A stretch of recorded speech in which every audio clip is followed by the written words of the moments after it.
Hello guys जय जगन्नाथ। बहुत दिन पर आज वीडियो आसी तो बाहर आम कटक तो ये आम से जाऊनी ये जाऊँ स्कूल पाठ पढ़िया आज यार exam best of luck. School छाड़ी आम जीव स्कूल छाड़ी आम बाल भाई माँ को पाखक जाऊे यार स्कूल पलि आसला बहुत खुशी एग्जाम देवाक जा बोली। अरे खुशी टी हाँ हिंदी अच्छी आज हिंदी अच्छी स्कूल पढ़ी आसला पूरा खरा हो ठंडा पिया छकरे यहाँ आम जो भुवनेश्वर कटक जाऊ यहाँ स्टपेज सदा आसले ये स्टपेज पा पिया आ गला आसिक देखी आ गोटे जगह पिया हम टे डायरेक्ट बाहरलु कटक कटक आमर अच्छा कालिया भाई घर जीव घर बसबू चार्टा बेलू माँ को बेश सर जीव दर्शन करने को माँ को जाऊँ जिनस तो यहाँ आमर मंदिर आई जगन्नाथ नाचना यहाँ माँ को पाखक जीव प्रति वर्ष पूजा टाइम रे गोटे वर्ष नहीं जाइलु प्रति वर्ष दिया अरे 2018 मसीहा टू आज जाए कंटिन्यू चली लॉकडाउन 2 वर्ष रही तो लॉकडाउन 2 वर्ष बस रे पठिया आम जापर नु सब वर्ष आम नहीं जाऊ पूजा माँ तो फाइनाली पहुँच गलु काली घर पाखे यहाँ काली घर छक उपर पूजा मंडपटा काली भितर अच्छा आसतु एत सब अपेक्षा कला काली आसते ये कटकर सब बेस्ट फ्रेंड मुख्य लोक ये आमर शेख बजार एक नंबर पिला तो फाइनाली माँ को दर्शन सरला आउ थे 4टा बेलू भेष सरला पर आसो दर्शन कर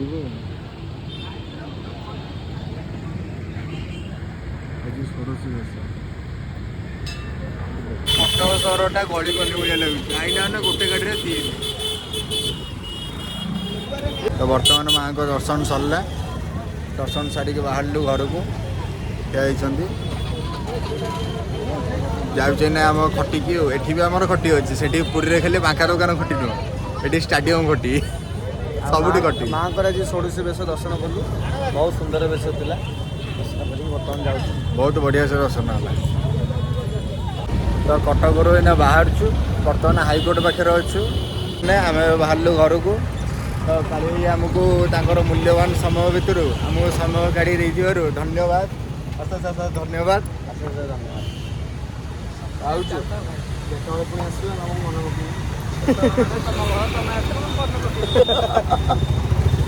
हाँ भाई आउचु तो आम जो आसू आम घर को फेरला बेलू यही स्टपेजटा आम दुकान संडेश्वरी टी स्टॉल यहाँ हूँ आम लास्ट स्टपेज तापर यहीपटे जाइए घर को यही ब्रिज पाखे यही रिटर्न गला आसिक पुरी पूरा गरम अलग प्रकार गरम ये अलग प्रकार ठंडा ये बाईपास रे पूरा ठंडा एसी लगेला भाया लगुच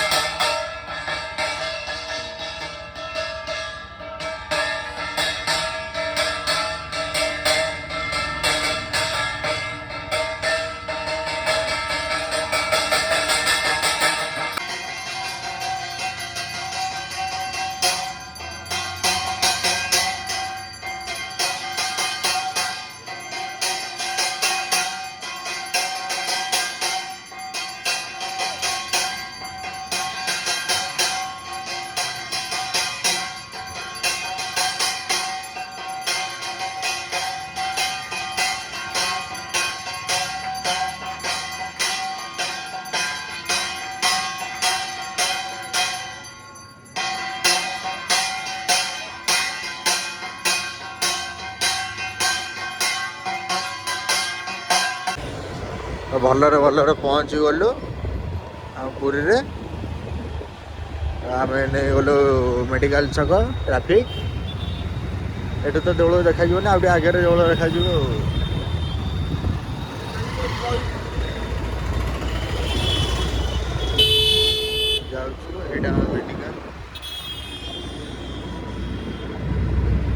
यहाँ आमर खुंटिया पेट्रोल पंप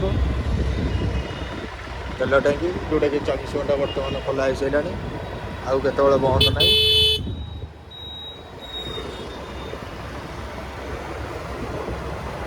ଏଠି ଆମର ଏଇ ଜାଗାରେ ପିଓର ଭେଜରେ ଛୋଲେ ଭଟୁରେ ମିଳେ, ବଢ଼ିଆ ଲାଗିବ। ସବୁଠୁ ସ୍ୱାଦ। ଆଉ ତା ପାଖରେ ହେଲା ଝିଲି ଖାଇଦେବ, ଏଠି ଝିଲି ଦୋକାନ ଖୋଲା ଅଛି।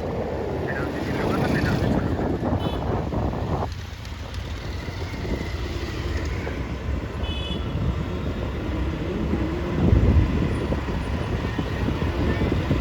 ଏଠି ଆମର ଯୋଉ ଦେଖାଗଲା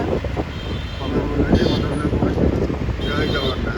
ଜୟ ଜଗନ୍ନାଥ। ଆଉ ପୁରୀରେ ପହଞ୍ଚିଲା ପରେ ପୁରୀ ତାର ପବନ ଗୋଟେ ଟିକେ ଅଲଗା। ପବନ ଟିକେ ଅଲଗା। ଯେତେ ଆଡ଼େ ବୁଲିକି ଆଇଲା ପରେ ପୁରୀରେ ପହଞ୍ଚିଗଲା ପରେ ସୁକୁନ ମିଳେ, ସୁକୁନ। ଯେତେବେଳେ ଆମେ କେଦାରନାଥ ବୁଲିକି ଆଇଲୁ, ପୁରୀ ପବନ ବାଜିଗଲା, ଓ କି ଶାନ୍ତି। ଏମିତିଆ ପବନ କୋଉଠି ପାଇବେନି। ଯେତେବେଳେ ଲକଡାଉନ ହେଇଥିଲା ଏଇ ଦାଣ୍ଡରେ ଆମେ ବସିଥିଲୁ, ରଥ ଭିଡ଼ୁଥିଲେ ଏଇ ଦାଣ୍ଡରେ ବସିଥିଲୁ, କିଛି ତ ନଥିଲା ଏଇ ଦାଣ୍ଡରେ ବସିଥିଲୁ। ଆଉ ସିଏ ମୌଜ ଅଲଗା ପ୍ରକାର, ଲକଡାଉନ ବେଳେ ରଥ ଭିଡ଼ା, ସେ ପୁରା ଶାନ୍ତି। ଆଉ ସିଏ ଅନୁଭୂତି କାହାକୁ କହି ହେବନି। କେବେ ଆଉ କେବେ ସେମିତି ମାନେ ଆସିବ ଯେମିତି ଠିକ୍ ନାହିଁ। ଆଉ ସେଇଦିନ ଆସିପାରିବ। ଏଇଟା ଆମର ଜଗନ୍ନାଥ ମଣ୍ଡପ, ୟା ଭିତରେ ପାର୍କିଂ ହୁଏ। ଏଇଟା ଆମର ଏଠି ଗୋଟେ ମନ୍ଦିର ଭଳିଆ ଦେଖାଯାଉଥିବ। ଏଇଟା ଆମର ଏଇ ମାର୍କେଟ ସେପଟେ ଯେତେବେଳେ ଦୋକାନ ଥିଲା ସବୁତକ ଦୋକାନ ତିଆରି ଭିତରେ ହବ।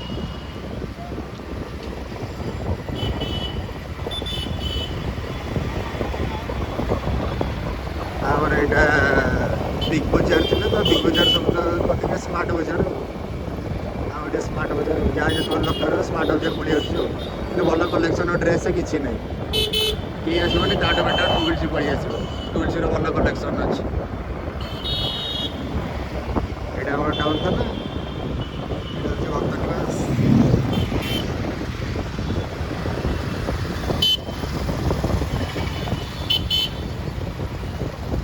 ସବୁ କାମ ଶେଷ, ଘର ହେଇଗଲା ଆଉ। ଘରେ ପହଞ୍ଚିକି ବିଶ୍ରାମ କରିବୁ। ଦୁଆରେ ମୋର ସିକ୍ୟୁରିଟି ଗାର୍ଡ଼ ଅଛନ୍ତି, ଆହୁରି ପୁଣି ନୂଆ ସିକ୍ୟୁରିଟି ଗାର୍ଡ଼ ଜଏନ୍ କରିବେ ଆଉ କିଛି ଦିନ ପରେ।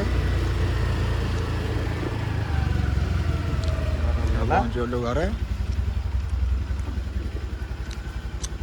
ଗୋଟେ, ଦୁଇଟା, ତିନିଟା, ସେଠି ଗୋଟେ, ଆଉ ଯୋଡ଼େ ଜଏନ୍ ହେବେ ହେଇନାହାନ୍ତି ଆଉ। ତ ସବୁ କାମ ସଇଲା, ବୁଲାବୁଲି ସଇଲା, ଆଇଲୁ, କାଲିଠୁ ପୁଣି କର୍ମକ୍ଷେତ୍ରରେ ଲାଗିଲୁ। ତ ଭାଇମାନେ ନେକ୍ସଟ ଭିଡ଼ିଓରେ ଦେଖା ହେବା। ଜୟ ଜଗନ୍ନାଥ। ଜୟ ଜଗନ୍ନାଥ। Good night.